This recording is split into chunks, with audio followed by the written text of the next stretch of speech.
जी मैं इस वक्त नर्सरी के उस मकाम पर मौजूद हूँ जहाँ बदतरीन ट्रैफिक जाम है और उसकी वजह क्या है? क्यों पैदल आ रहे हैं आप बताएं? इसलिए आ रहे हैं कि पानी कैसे आना जाना करूं।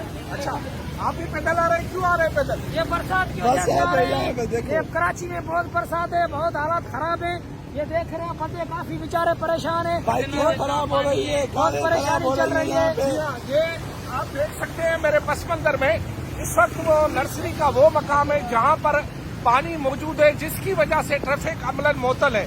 यहाँ पर जो है जो एयरपोर्ट से आने वाली जो ये मेरे सामने एयरपोर्ट से आने और मेरे बैक में जो है वो यहाँ सदर जाने वाला ये सड़क है नर्सरी के मकाम पर, जहाँ इस वक्त बदतरीन ट्रैफिक जाम भी है और पानी की वजह से ट्रैफिक मामूल के मुताबिक नहीं चल रही। इक्का दुक्का गाड़ियां गुजर रही हैं, बाकी ट्रैफिक डाइवर्ट हो रही है। और इसी तरह से जो एयरपोर्ट की तरफ जाने वाली सड़क है, अगर उसका मुआयना किया जाए तो ये जो आप पस मंजर में देख रहे हैं ये सड़क जो है वो सदर से आ रही है और यहाँ पर पानी के बड़े पैमाने पर मौजूदगी की वजह से ट्रैफिक इस वक्त बदतरीन